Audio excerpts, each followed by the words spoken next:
Hi, I'm Meg. And I'm David. Welcome to The Average Vegans, a podcast to help you live an attainable vegan lifestyle. We're not the ripped influencer vegans you hear about in other podcasts. We're just some ordinary people living in the South, eating plants and loving animals.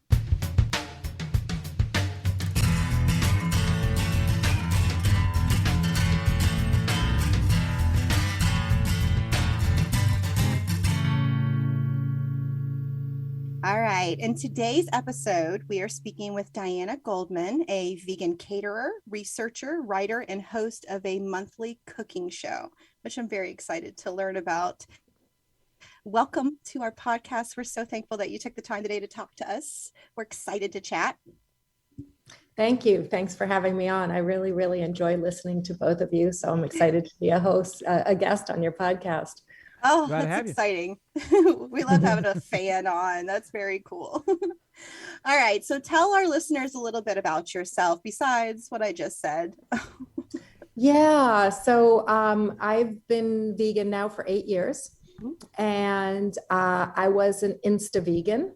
I woke up one morning, I had eaten all sorts of animal products the day before. I didn't know much about veganism at all. And suddenly I found myself a vegan, and that sent me down a path of extreme curiosity and learning.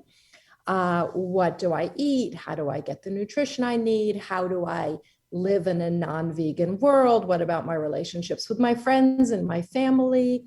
And I started cooking a lot. I started teaching. I started taking pictures of food. So it's been a super fun journey for me. And it's a topic I really enjoy speaking about. And then I actually sort of formalized my curiosity and did a lot of research basically about behavior change, which I'll share a bit with you perhaps today on the podcast. That's exciting. I was an insta vegan too. I went really one day. Yep. And it's very rare that happens. Like, or one day you're eating animal products and the next day you're not. And it's all David's fault. I say this in every interview when we talk about our guest's vegan story. David and I used to work together, and he would bring in his amazing, delicious food. And I was like, wow, I should try that someday. But I always kept pushing it off. And then one day I was like, I'm just going to give it a shot. And I didn't ease myself into it. I didn't like slowly start. I just like you, I just kind of became vegan one day, which is a kind of a shock to the system, but also like a shock to your life. So I'm curious, you mentioned socializing with friends. Like, that's a big part of what you like to talk about being vegan. So I'm so curious why you think that's an important part about being vegan. Yeah. It definitely is. And that's really interesting about your experience being an insta-vegan, like completely going all in one day. And you're right, it's not that common. In fact, when I did my research, I spoke to really hundreds of people, vegans, ex-vegans, and aspiring vegans. And I was really curious to know what are the factors for not only transitioning to a vegan diet, but sustaining it. Because as we know, people give it a try, and it's not that uncommon for them to say, I loved it, it was great, but for one reason or another, I'm not doing it anymore. Yeah. And what I found was, when I asked people that were curious or interested in going vegan, what was stopping them, they said things like, it's too hard to live without cheese, or how would I ever live without meat? But when I asked people who were eating a vegan diet what the challenges were, those were not the things that they mentioned. So once you give it a try, the practical side of living without animal products is not as hard as people anticipate. What I found was the challenge areas lie in socializing. And in fact, the thing that caused the most ex-vegans was related to our social lives. And when I say that, I'm talking about not only the practical things like, what do I do if I'm dating, or what happens if I'm vegan but my spouse isn't, or I am but my parents aren't, or how do I travel, going out to eat, what happens when I get invited to functions. Those kind of things are challenging for people. In addition to that, it's the emotional side of it. How do I fit in? How Yeah. do I answer difficult questions? Right. How, what does it feel like to stand out? So both the emotional and practical side of being a vegan in a meat eating world is what people found the most challenging. So in my research, I did uncover sort of the 5 factors that are associated with successfully transitioning and sustaining the diet. And the social piece is the most relevant of the 5. That is Does that ring true with you? Oh, yes, absolutely. Absolutely. Because Yeah. David is honestly my only vegan friend. So Oh, wow. it does cause issues where, especially when you're just choosing a place to eat, which is why we did a whole episode about going out to eat when you're vegan, because it's such a difficult situation to be in. Unless you have friends like I do that are like super vegan friendly and will automatically go to a vegan restaurant, then it's like, that's easy, that's fine. But you don't really encounter that very often. There's a lot of issues with getting together as a group with people that aren't vegan. So, that's such a big part of it. And I hadn't thought that that could be why people quit. Like that hadn't occurred to me. Yeah. I mean, so many people that I spoke to quit for that reason. And if I said to them, did you enjoy the diet? Oh, yeah, it was great. Did you find that you weren't satisfied? You weren't full? Did you have concerns about your nutrition? Oh, no, not at all. But it was like the social part. And it's interesting. Like, that's great, your episode on going out to eat, because there are practical ways that we can make our lives easier for ourselves. And you're really lucky that you have friends that are so vegan friendly, and willing to try restaurants or look for restaurants at least that have some vegan options. So that's really nice. So we can find compromises that allow us to pursue our whatever it is, live our values or whatever it is, do what's best for the environment or our health or whatever our motivating factor is. We can do that. And at the same time, we can maintain, loving, connected relationships with the people around us. It doesn't need to mean the end of our social lives as we know it, as you've experienced, even though you have one vegan friend. Sounds so sad. And he's my co-host of a podcast. Like, we really solidified this. Right, yeah. Right, very nice. And now I get why you said that your favorite day of the year is going to the Veg Fest in Atlanta. Yep.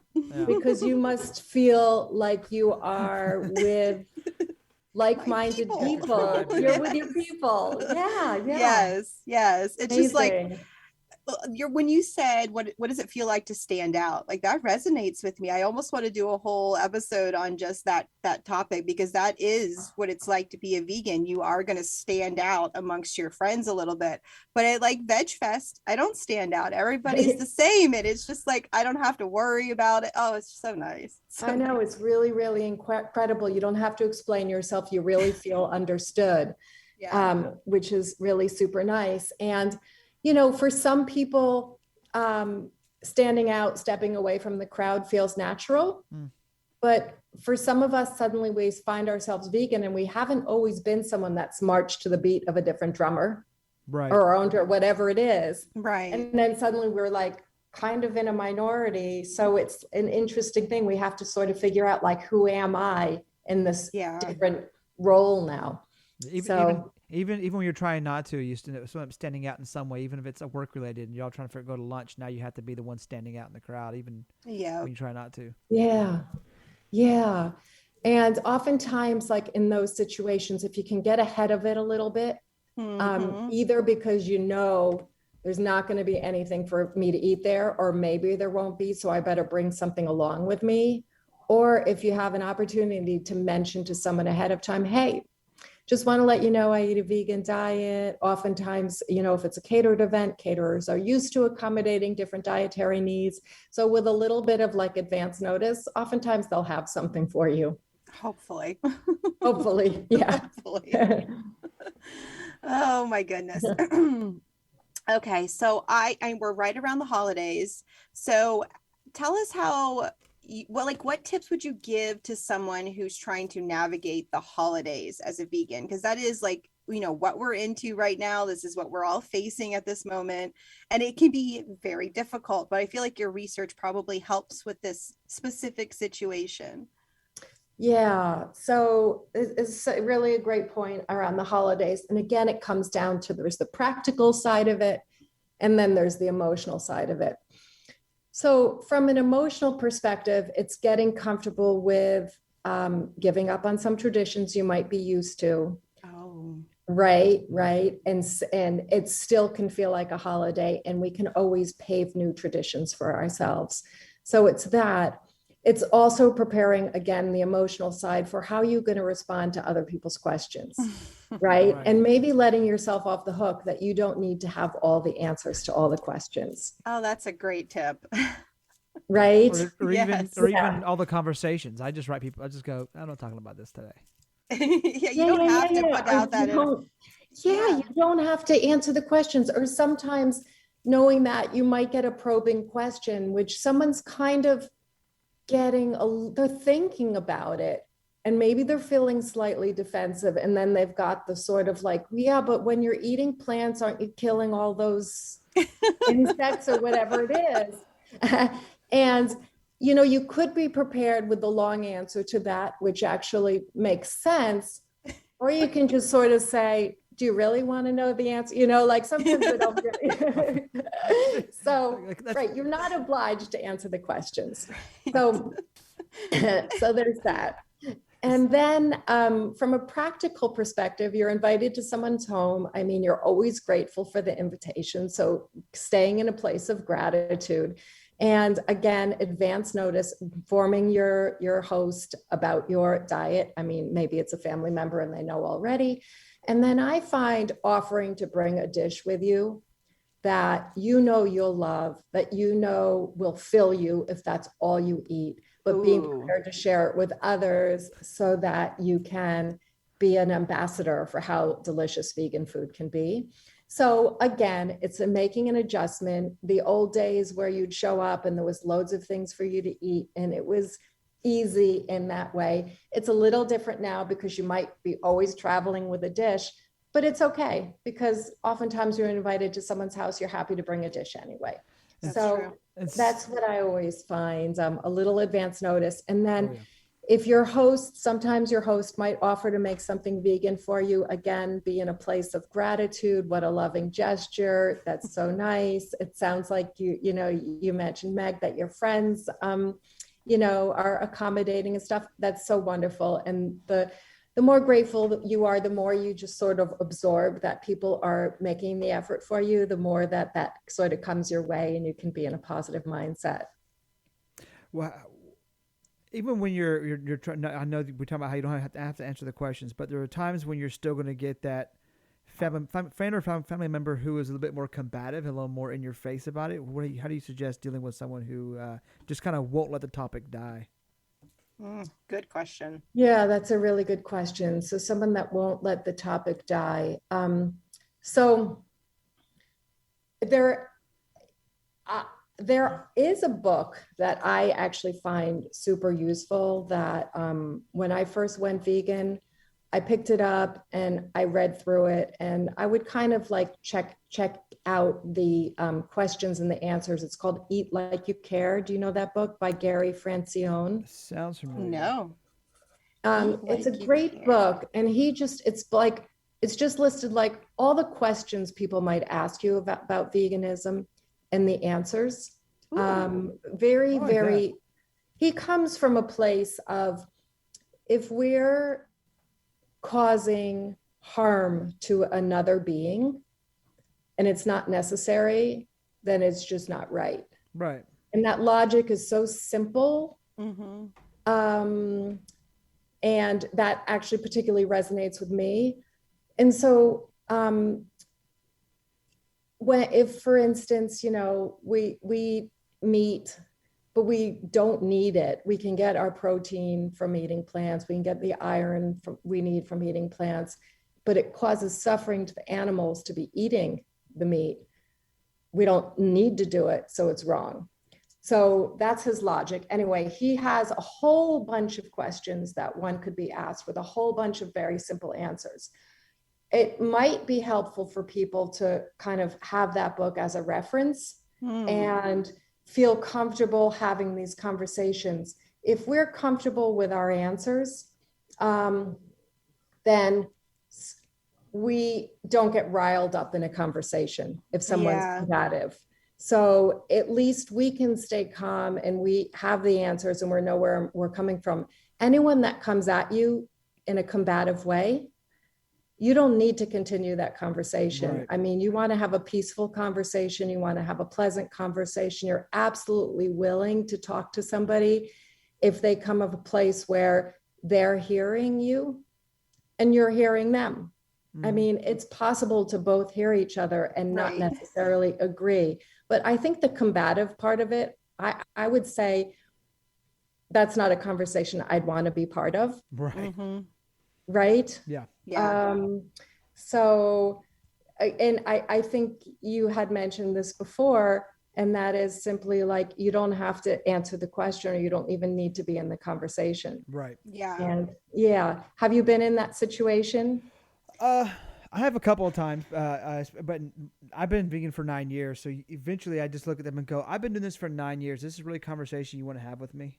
Yeah. And they go, right. No. I was like, okay. A little bit of humor goes a long way. Yeah, you want to do this? Because I've been doing this 9 years. I think I know what's going on. No. Okay. All right. This is not going to work out well. Yeah. Usually stops them. Yeah. Or I just go, yeah, you're absolutely correct. Can I leave now? You win. I like Can I that go too. You win. You win. Yeah. I'm gonna go eat some pie. You live in your winner's circle that you want to live in. The questions, you suss out whether the question's coming from genuine curiosity or they're actually trying to catch you out. Yeah. In some kind of hypocrisy or something that you hadn't thought of. Oh, I hadn't thought about the protein before. Thanks for bringing it up. It never occurred to me in 9 years. I can't remember where I saw it. It said the next time someone asks you where you get your protein, just tell them that you don't. Right. Because they're gonna go, well, yeah, you do. Die. Well, yeah, you do. Then why'd you ask the question? Right. Yeah. Yeah, but I have a general rule now that like I don't. This veganism is not something I argue about. If someone wants information and trying to understand, that's one thing. But they're actually looking to debate it. I'm like, I'm not even. No. Yeah. You're just looking to fight you me. don't want to be in a debate. You're looking to fight me. It's not even worth. I'd rather spend time talking to one person who's interested and get them to make that transition than the 20 people who are just looking to fight me. It's not. Yep. It's a matter of effort. Yeah. Agreed. Absolutely. Yes. I mean, unless, if you want to get up on a debate stage and you're really into debate, and that seems like fun for you. I'm tired. No. You're at a dinner party? Probably not. Yeah, exactly. I love that, David. I'm tired. I can't. Oh my gosh. Yes. All right, let's dive a little bit into your research-based tips. Wow, that was hard for me, words. Because we do talk a lot about how you can go vegan and stay vegan. Like that is a conversation we have in a lot of episodes. So I'm really excited to hear some research-based tips on that and not just our opinions. Yeah, well, you guys are pretty experienced and you've been at this for a while. So it's likely that you're going to hear things that you've talked about already. So first thing is boost your knowledge and know your why, right? So there's a heck of a lot of information out there for people that want to learn about the benefits of eating a plant-based diet, the hows and whys of eating a plant-based diet, the connections between a vegan diet and the climate and disease risk mitigation and world hunger and animal suffering, and finding documentaries and books and podcasts like yours and magazines and blogs. So there's great sources out there. So basically, the more that we learn, the more conviction we have that will fuel our willpower. Right. So, and there's so many ways to build up our willpower because there's just so many great benefits from eating a vegan diet. And the more we learn, the more we open our hearts up to learning, to watching documentaries, perhaps on the connections between eating animals and the suffering that takes, or, the exploitation of animals, whether it's for food or for clothing or for entertainment, whatever it is. Like there's just such a broad spectrum of things to boost our knowledge. And I found when I spoke to people, the more that people learned, the more they could stick with it versus, going on a diet when you say, you know what, I'm going to do, I don't know what the diets are out there, but low carb or keto or whatever it is. And they lose 15 pounds and it's hard to maintain that willpower without knowing beyond, veganism has so much more to give, and learning about that really boosts the why. So another thing is knowing that extraordinary life changes are possible. And that was really a big one for people. So 92% of the people in my research study who were vegan reported experiencing health improvements of some kind or another. So that's really a huge one. And the majority of people, so 87%, reported feeling a greater sense of peace, purpose, and personal fulfillment as a result of changing their diet. Like that is really that's amazing. Massive. Isn't that? Wow. Yeah. And I think that's something that we know and we feel as vegans, that it's changed us, on some level personally. Yeah. You're both agreeing with that? Have you? Yes, absolutely. That? Absolutely. Yeah. It's so interesting, the powerful feelings behind that. Like that's one of the most amazing stats I think I've heard about being vegan, that they feel a sense of peace. Like that is beautiful. I feel like maybe we don't talk about that aspect of going vegan enough, because that would definitely motivate someone a little bit more than just like, oh, you're going to feel healthier or whatever. You're going to feel an inner peace. Oh, come on. That's amazing. I know. Love exactly. It. Exactly. And it comes back to it being so much more than a diet. It's really pretty extraordinary that it just, on a personal level, it's so impactful. And I also have experienced that myself. So again, I was not that surprised to hear, and it sounds like it resonates with both of you too. Absolutely. Yeah. So the third sort of strategy is to embrace support from a friend, and certainly the two of you know about that. Very much, yeah. A coach, a mentor, an online group. Again, like I think that the online community has been really fantastic for vegan growth. So finding support that way, it just helps to increase your sense of community and belonging and self-confidence. And those are all big ones. Yeah, I think we've talked about this before. If you go on Facebook, there is a vegan community for pretty much every city. Yeah. And if there isn't, you can make one of your own.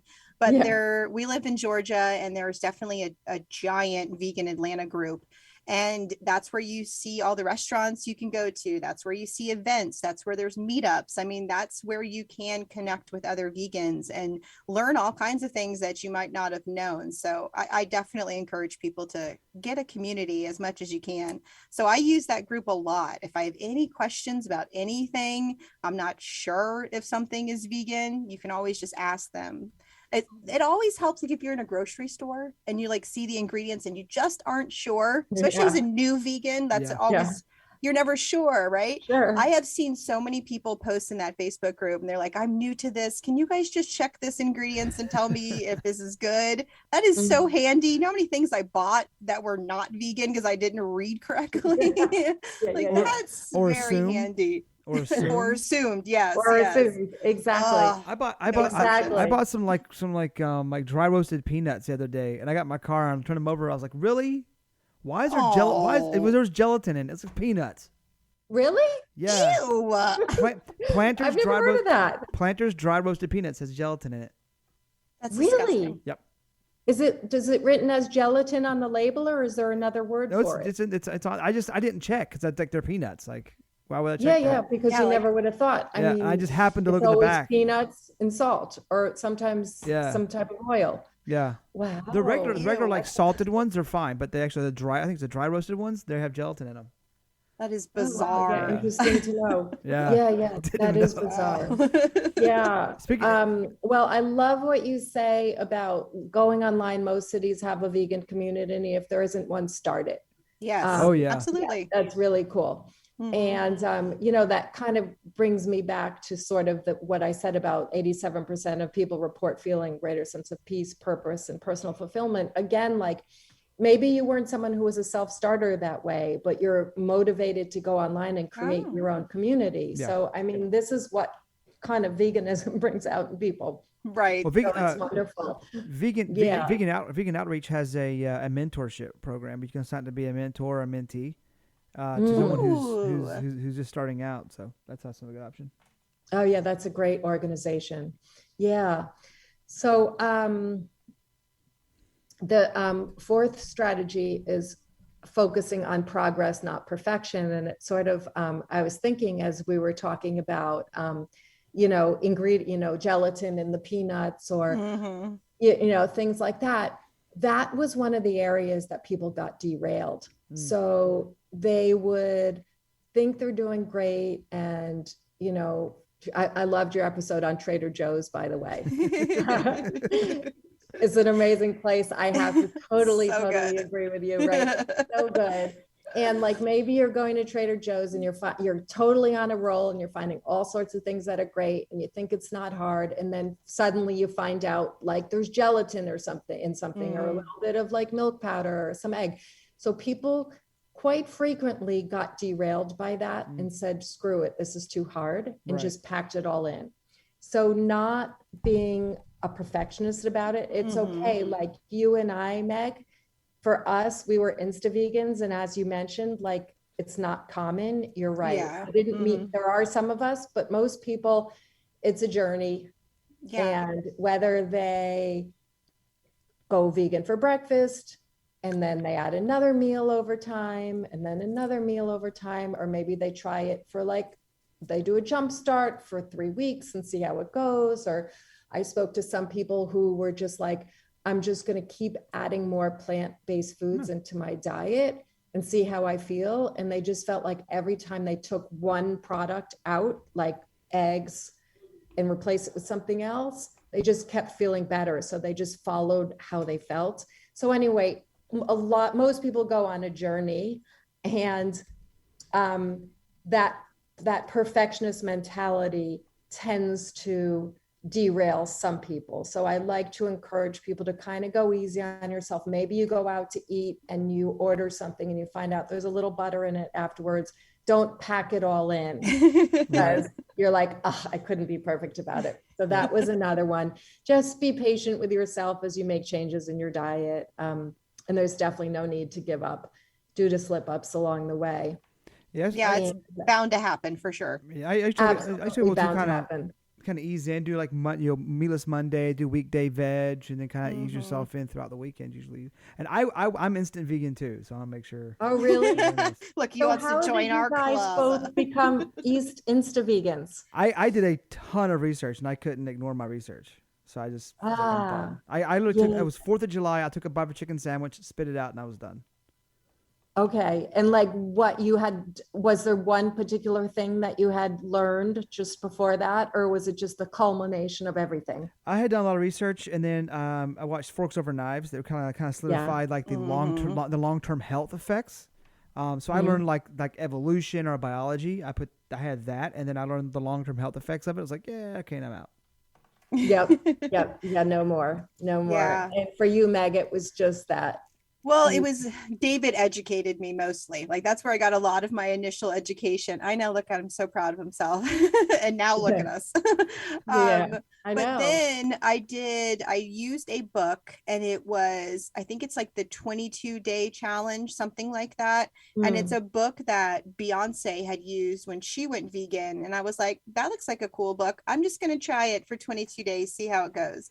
And within like, wasn't even a few days probably. And I messaged David and I was like, okay, like I'm never going to go back. Like I'm just not. And it's not just because I felt great. It was, you fall in love with food in a way that's you never do as a non-vegan. Like I don't really enjoy cooking per se, but it definitely makes you think about what you're eating, about the ingredients. You want more like fresh ingredients. You really care about what you're cooking. You think about the recipes a little bit more. It became like I don't know, it's almost like became like a passion because I'm like, gosh, what amazing meal can I make this week? You know, like what can I switch that I used to eat that wasn't vegan and how can I make it into a vegan meal? Like it just became like a challenge almost where I could kind of figure out how I could put that into my life. So it was a short-term goal at first and it quickly became a lifelong thing. My family is not vegan, but I would say at the moment they're about 80% vegan, so close enough. That's good for me. But Yeah. yeah, you can That start slow and totally build up. resonates. Yeah.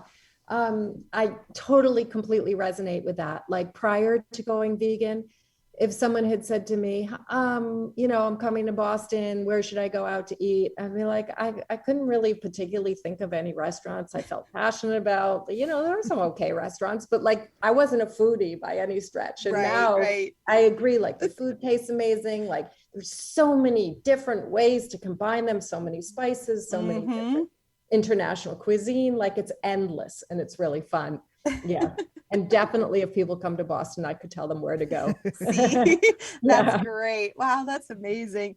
Yeah, we interviewed a vegan chef in the beginning of our podcast, and she talked about how cooking is art to her, and that has stuck with me since that episode. She was like, your ingredients are like your palate. And so even though, like I said, I don't enjoy cooking, when I do, I think about it that way. Like, this is my art that I'm creating? Because I am an artist. I do create a lot of actual artwork. So I really feel like it's like becomes like an artwork when you become vegan, like, because you really are in tuned with your ingredients. And vegan food's so colorful already. Exactly. Like it does look like a palette. I mean, it does look like it could become art. So it makes it more like, I feel like cooking just becomes way more enjoyable when you care about what you're eating and it's not just I'm going to fill my belly and move on with my day. Yeah, totally. Yeah. The art piece of it for sure, between the sort of like the different textures on the plate and the different flavors on the plate and the different colors on the plate and then the different types of plant foods on the plate. Yeah, it is like creating your own little piece of art every time you cook, which is fun. And then again, you're connecting like more so than you might have in the past. For me, like where did it come from? And I'm just thinking about it growing and everything. So yeah, it's a nice experience. So, and I just want to add, David mentioned Meatless Monday and different types of programs that help people along the way. And Veganuary is coming up. Oh, yeah. Which is, you guys know about that. Yeah. Yeah. And I think it's going vegan for the month of January. It's a big movement coming out of England, I think. Yeah. And that happens a lot. Almost every year I see people that get really gung-ho and then again they don't stick with it.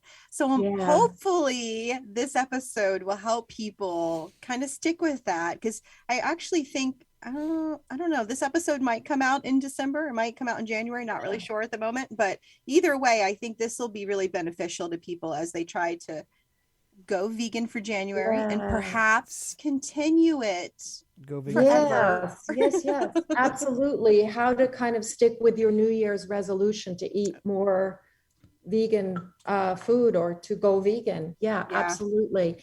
And so the fifth strategy is the one I mentioned in the beginning. The important one is just sailing through social situations. So, of all the challenges vegans face, social pressures definitely are top of the list.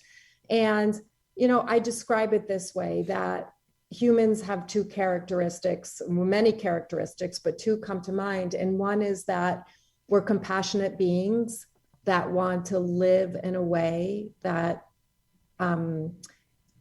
treats, our bodies, animals, the planet with the least amount of harm possible. But we're also social beings that want to fit in. And oftentimes is that where these two human characteristics intersect that we have the most challenges. And this is why I particularly like to focus on sailing through social situations. So in my research, 85% of the ex-vegans identified social challenges as the cause of their derailment. And so, it's things like we mentioned already a little bit, going out to eat, and you've done episodes on these. Mm-hmm. So I know these things are forefront in your mind as well, what we do when we're invited to other people's homes, or if we're going to a formal celebration, how do we deal with that?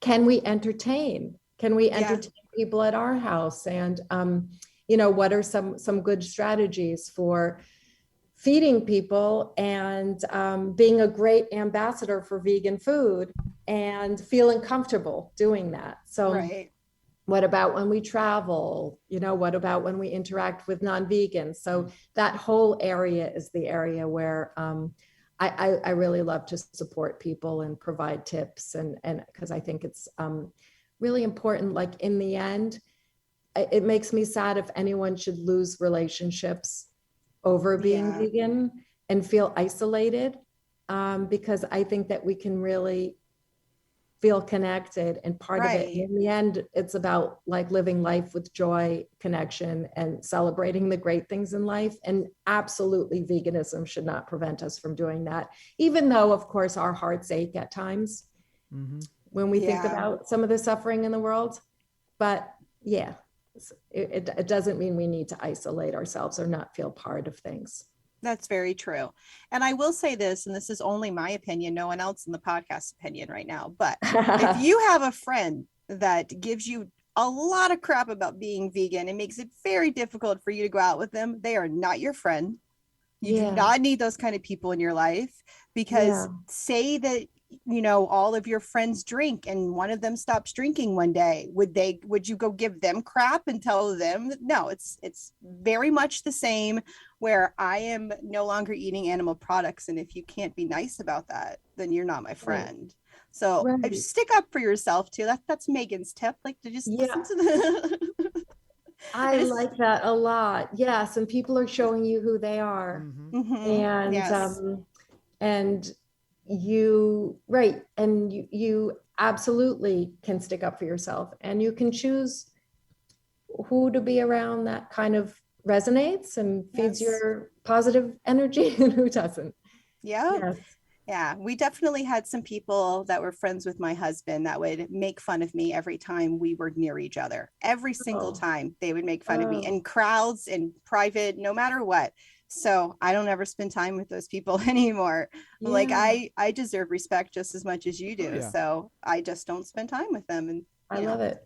I love it. You absolutely stand up for yourself. There's no reason that you need to be deprecated for living your life the way you want to. And if it's a positive change, it should not be a big problem for people. It's not like it's a bad change. No, not at all. You're not forcing them. So. Oh my gosh. So I want to hear about your monthly cooking show. I am very curious, because I love cooking shows in general. So you do? Yes. So I just want to hear a little bit about that. Okay. So my cooking show, so the Sierra Club, an environmental organization, a national environmental organization, was looking for a plant-based chef, which is pretty exciting. Because, as we know, one of the single most impactful things we can do for the health of the planet is eat a plant-based diet. And so they just wanted to share plant-based recipes with some of their members who are interested. So on a monthly basis, I do that cooking show. I do it online via Zoom. When we first started, I was just about to start in a TV studio, and that was like March of 2019. And we said, okay, we're not doing this. And then we all quickly figured out how to use Zoom. And then I started doing the Zoom classes. And what the classes are now is you're on, you're off. Like people are spend a lot of time on Zoom at the end of the workday. They don't want to spend hours watching, a recipe, right? So I go for things that are like 15 minutes, like easy to make, nutrition. I'll share information about the nutritional aspects of the recipes. They're easy to make. They're delicious. And I usually go for like affordable ingredients, health promoting ingredients, and like make it in 15 minutes or less. So the cooking show now is like half an hour tops. Which I think people probably love. Everybody wants it to be a quick process. So I'm sure that they love that. Yeah. Yeah, they do. And, they get the recipe ahead of time. So some cook it with me. Oh, some cook it later. So yeah, it's fun. It's nice. Yeah. Is that what encouraged you to create a cookbook? Because you're writing one right now, right? I am writing one, yes. So I have been in the process of writing it. So it kind of is in conjunction with it. So I had started writing the cookbook prior to that, kind of based on my research. Cookbook is mostly focused on entertaining, cooking for vegans, non-vegans, and everyone in between, basically, because I love to entertain. And as I told you from the research, the social part is tricky. So it's like recipes that make people really, really comfortable, whether they're bringing it to a friend's house when they're invited there, whether they're hosting themselves. So that's what the focus of the cookbook is. And I do share a lot of my cookbook recipes in the Sierra Club cooking show.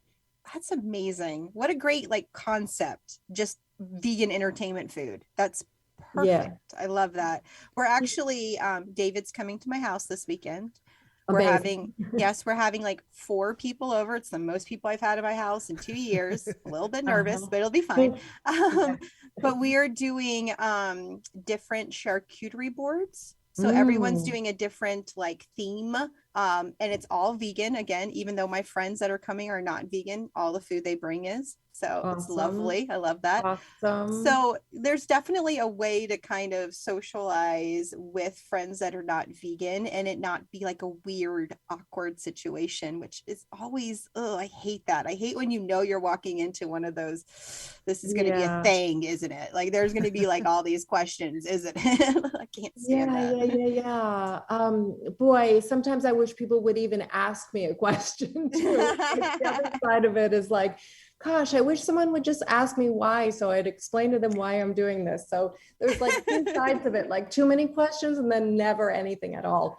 That's true. Yeah, the charcuterie board, that sounds like so much fun. And I think boards are amazing. I mean, again, you're an artist. And so maybe that's part of your motivation, but aren't they a work of art? By the time the colors, all the look, right? It's really thought about it that way, but it's like a palette. Well, now I gotta make a dessert one, and so now I feel all I gotta be all creative. No, you could do so much with a dessert one. So much you could pressure. get colorful jellies and stuff. There's also can I get some a cake? Strawberries, some raspberries, that's beautiful color. Blueberries that already you've got shapes. Can I just get a cake and cut it in slices and call the cake? Oh, okay. It's on a thing. It's on a piece of cardboard. It's a board. On a piece of cardboard. Oh right. No, you're not cheating. That's really find fun. a way. I like that. I'll find a way. Everyone bring their own board. Another thing that I really like for entertaining is setting up a whole buffet so people can make their own bowls. Ooh, that is a good idea. That works really, really well. And it could be a Mexican bowl, or it could be a sushi style bowl, or it could be a Thai bowl, or, and then you have all the different components and people have agency and they can pick what they like. So if they're I'm actually kind of freaked out by tempeh, it doesn't need to go on. Or if they I'll try a little bit of that tofu, but they can mix and match. And again, people get creative. So I find that works really well. That's pretty good. It's a great idea. I had never thought about that either. Love it, love it, love it. So I have a question that is very random, but you also do photography. Yes. So I want to know if you have any food photography tips. I take pictures of food for Instagram and stuff for our social sites, and I just don't feel like they're the best. How can I take a better picture of food? I know that has nothing to do with being vegan, everyone. I get that. I just am so curious if you have any good tips on that. Yeah. Well, you know what? You're an artist, so I bet your photography is much better than mine is. So I'm I not sure I'm in a doubt it. position to give you any tips, but a couple of them is a couple tips are lighting. Mm-hmm. So like shadows, like can really throw it. Like I don't know what the lighting is like in the space that you're taking them, but I have a light that I turn on, which is a photography light, and then I Okay. turn off all the other lights. And I always have the light coming from the same direction, and Okay. it gives me a consistency in my photography where the shadows are always being reflected in the same direction. So that's one thing. Another thing, I actually took a course called Foodtography School. I'm giving them a little plug here. That's very And cool. yeah, and it was an online course. And you know what, for everybody, it's a different experience taking an online course. What she taught really, really resonated with me. So I learned a lot from her about lighting, camera makes a difference, although she has one where you can use your iPhone camera and she teaches a course with your iPhone camera. Editing behind the scenes makes a really big difference. Oh, that's true. Yeah. Between the light balance and the cropping.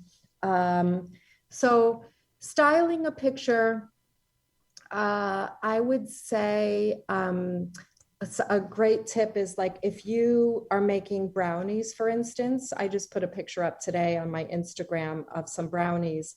Use the ingredients as props, and it just creates a little bit of movement in your picture. It creates a little interest. You can set a scene. So I have the brownies cut into pieces, and I have some walnuts in the brownies, and they're scattered in the photo. There's some chocolate chips in the brownie, and I have a little bowl of chocolate chips as well. Okay. And then it's great to use different shapes and layers. So for instance, I have the white marble beneath.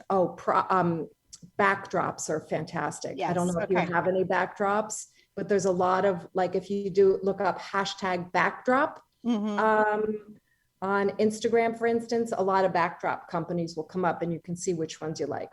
Anyway, layering. So I have the marble backdrop. On top of that, I have a cooling rack, which is black. So it goes white to black. And then I have some white parchment paper on top of that. Then I have the brown brownies. So layering colors, I think helps a lot. Using props. I'm glad I asked this question.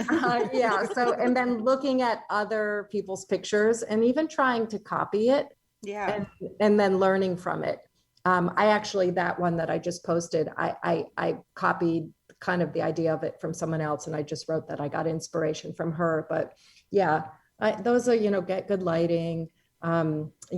And all those other things. Oh, I'm so excited. Fun I'm glad. stuff. Yeah. I'm glad that I asked that. That was great. Yeah.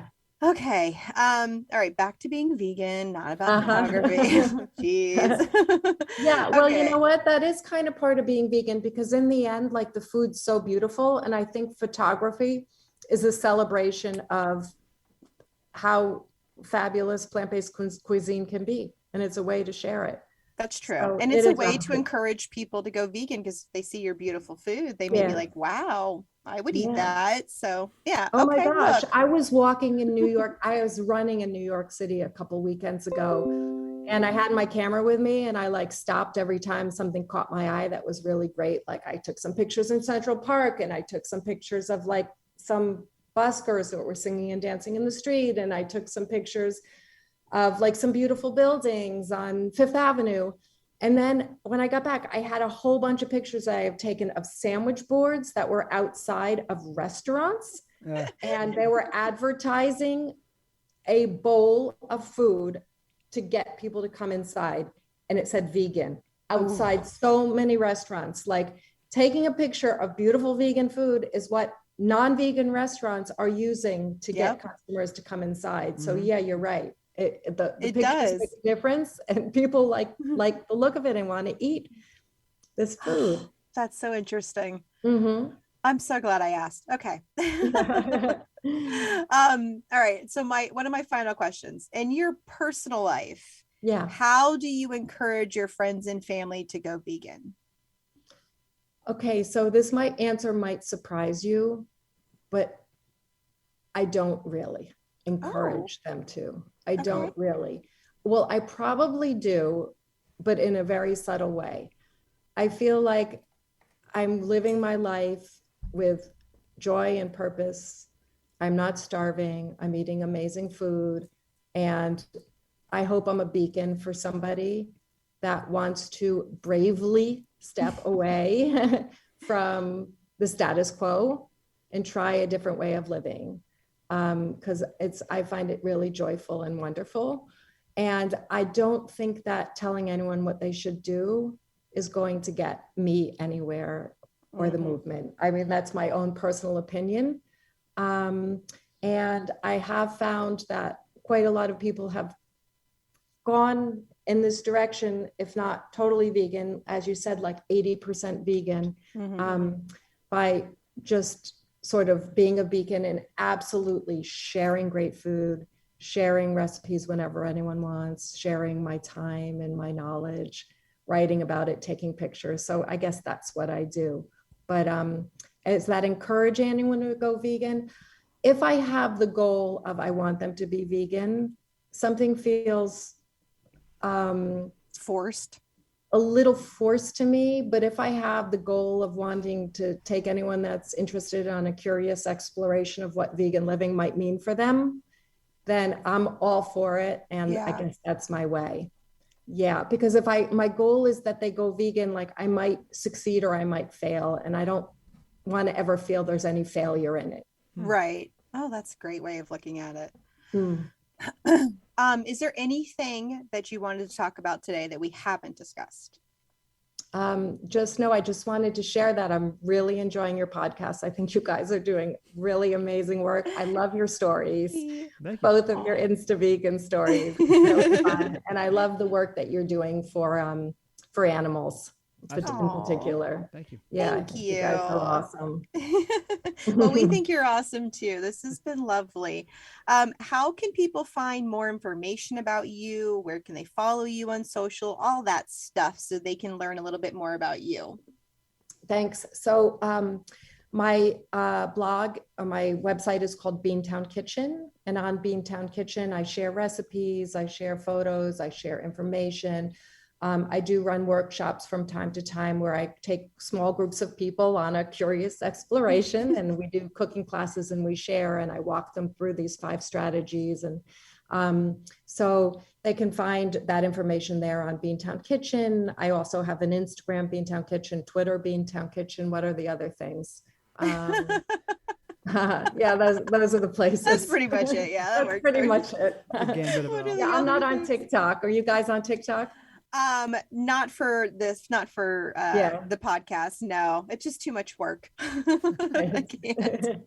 But in normal life, yes, we are TikTok fanatics. Yes. I haven't ventured into that territory yet. It's addicting. I do have a YouTube channel, Beantown Kitchen too. Okay. There you go. That's a good one. Yeah, don't go into TikTok unless you're ready to commit some time because it sucks you in. Yeah. It really does. Okay, maybe I won't go.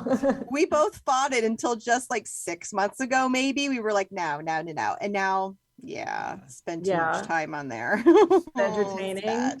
It is. You learn. I learn things every day from there, and it's kind of weird that I'm like, people are like, where'd you learn that from?